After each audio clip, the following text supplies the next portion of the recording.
Ayan mga kabiyahe, magandang hapon sa ating lahat. At ito medyo haggard na tayo dahil kagabi makwento ko lang sa mga gusto lang makinig ng kwento ko. Yung iba pwede nyo na scroll. At please tayo, panurin nyo kasi para hindi kayo Ayan mga kabiyahe, kagabi ayun na nga, nagpapahinga tayo kasi napagod tayo kaka serve ng ating lugaw. Yan, yung lugaw natin is ayan, marami tayo na paubos kahapon at okay, marami tayo napakain at naging happy naman sila dahil mura na, affordable and masarap. Ayan, ito mabalik tayo sa kwento ko nga kagabi is nagpapahinga na tayo dahil gigising tayo ng maaga, kaya maaga tayo natutulog, mga 10 PM tulog na tayo. At yun, nung magsasara na nga tayo, may humabol pa. Siyempre mga kaibigan natin, nag-open pa rin tayo.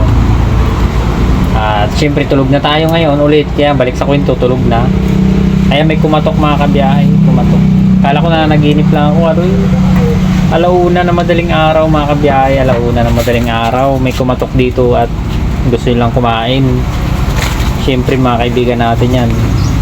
Yan, shoutout sa mga kaibigan natin. Yan, yung may-ari dyan ng Kanto Mami, kaibigan natin dyan ayos, happy naman ako at alam nila yung gagawin nila, istorboy nila tayo dito, pero hindi naman sila istorbo, customer natin niya is always right. At ayan, papakain tayo, gusto nilang kumain, papakain tayo. Ayan, gumising tayo alauna mga kabiyahe at ayan, nag-serve tayo ng lugaw. Then ayun, kaya't natanghalian tayo gising kanina dahil ayun na puyat tayo ng bahagya.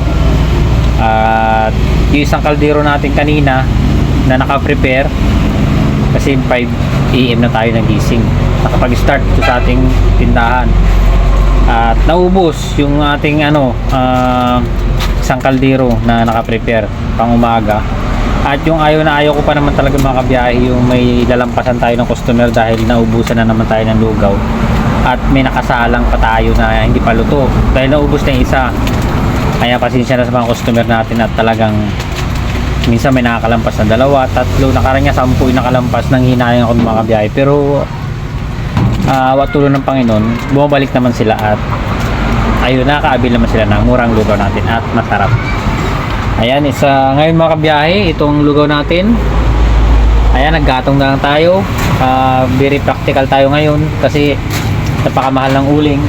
At alam nyo ba yung isang sakong uling sa atin, sa dami ng niluluto nating lugaw is isang 2 araw lang yun, isang sako nating uling.